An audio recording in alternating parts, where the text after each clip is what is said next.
आप देख रहे हैं ओखला पोस्ट। मैं हूं अशरफ अली बस्तवी। आपको मालूम है कि दिल्ली में एमसीडी इलेक्शन हो रहा है और एमसीडी इलेक्शन पूरे ज़ोरों शोर से हो रहा है।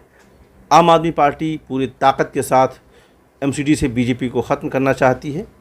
कांग्रेस पार्टी पूरी ताकत लगा करके अपनी हिस्सेदारी अच्छी भागीदारी लाना चाह रही है। तो गोया इन तीन पार्टियों में यहाँ का जो मुकाबला है, त्रिकोणीय मुकाबला एक तरह से पूरे दिल्ली में जारी है। मैं इस वक्त बात करूँगा एमसीडी वार्ड 188 की, जो अबुल फजल इनक्लेव का वार्ड है, मैं उसकी बात करूँगा। मैं इस वार्ड का वोटर भी हूँ, इसलिए भी इसकी बात करूँगा और ये बताने की कोशिश करूँगा एक वोटर होने के नाते मेरी और आपकी ज़िम्मेदारियाँ क्या हैं, हम किस तरह से वोट करें। एक वोटर रहे, सपोर्टर जब बन जाता है तो वो अपने हिस्से का जो सवाल है, जो अपने जीते हुए उम्मीदवार से, अपनी पार्टी से नहीं कर पाता। तो मेरी आपसे दरख्वास्त होगी कि आप एक वोटर की हैसियत से, एक ज़िम्मेदार वोटर की हैसियत से अपने नुमाइंदे का इंतखाब करें 188 से।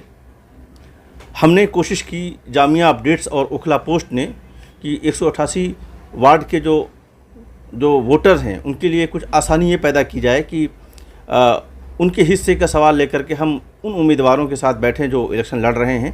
और हमने ये ऐलान किया, कोशिश सबके साथ कोऑर्डिनेट किया। उनमें से कई उम्मीदवार हमारे इस चर्चा में, लाइव चर्चा में आए, जिन्होंने आकर के हमारे सवालात के जवाबात भी दिए और अपने हिस्से के जो दावे और वादे हैं वो भी आकर के किए। हमने इस सिलसिले में सबसे पहले बात की आज़ाद समाज पार्टी के उम्मीदवार बाबर ख़ान से। बाबर ख़ान को कोऑर्डिनेट किया गया।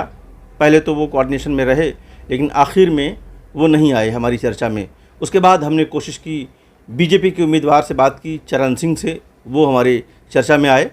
हमने उनसे सवालात किए और उन्होंने अपने हिस्से के जवाबात दिए और वादा और दावा जो उनकी पार्टी की जानिब से उनको दिया गया है वो आपके सामने उन्होंने रखा। उसके बाद हमने कोशिश की और उम्मीदवारों से बात करने की, तो इस कड़ी में आरिफ सैफ़ी जो MIM के उम्मीदवार हैं वो तशरीफ़ लाए, उनसे भी हमने सवालात किए। उसके बाद समाजवादी पार्टी के जो उम्मीदवार हैं आशू खान, वो भी हमारी परिचर्चा में आए और उन्होंने भी सवालात के जवाबात दिए, जनता के हिस्से के जो सवाल किए गए, और उन्होंने भी अपनी पार्टी की जानिब से और अपनी जानिब से जो दावे और वादे हैं जनता के सामने पेश किए मजबूती के साथ।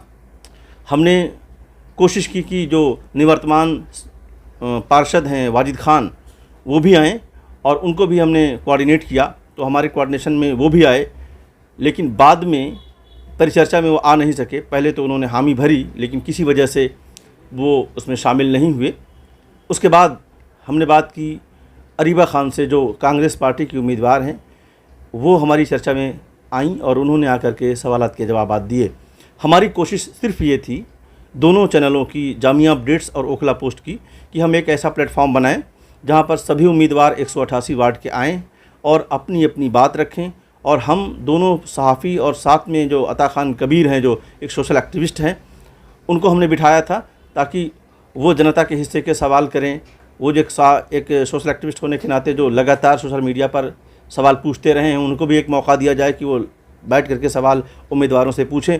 और हमने कोशिश की आपके हिस्से का, यानी जनता के हिस्से का सवाल लेकर के हम पूछे, कुछ सवालात करें, आपको अपने उम्मीदवार को चुनने में, समझने में, जानने में आसानी हो।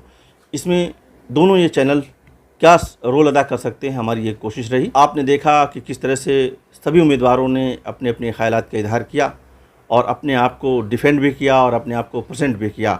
अब ये आपके सामने है कि आने वाली 4 तारीख को अपनी पसंद के उम्मीदवार को आप ज़रूर चुनें और चुनते वक्त ये ख्याल रहे कि कौन उम्मीदवार आपके लोकल मुद्दों के साथ इंसाफ करेगा। मेरी वार्ड नंबर 188 के सभी मतदाताओं से ये अपील है, ये दरख्वास्त है कि 4 दिसंबर की सुबह सवेरे ही आप अपने अपने मतदान केंद्रों पर पहुँचें और जमकर वोट करें, ताकि आपके पसंदीदा उम्मीदवार जीत कर आपके दरमियान आएँ। और जब वो आपके दरमियान जीत कर आ जाए, मिल करके अपने इलाके का, अपने क्षेत्र का, अपने एमसीडी काउंसलर का जो इलाका है उसका डेवलपमेंट करें।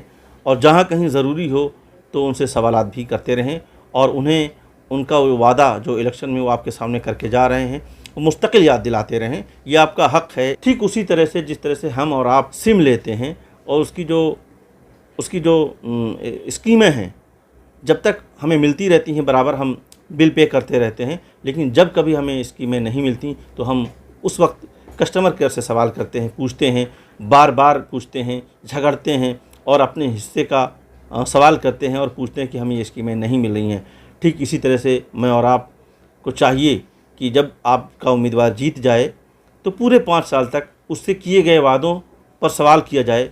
जिस वादों के साथ वो जीत कर आपके सामने आया है और आपने जिन वादों पर उसे वोट किया है, तो ये एक जागरूक जनता होने के नाते, जागरूक वोटर होने के नाते मेरी और आपकी ज़िम्मेदारी है।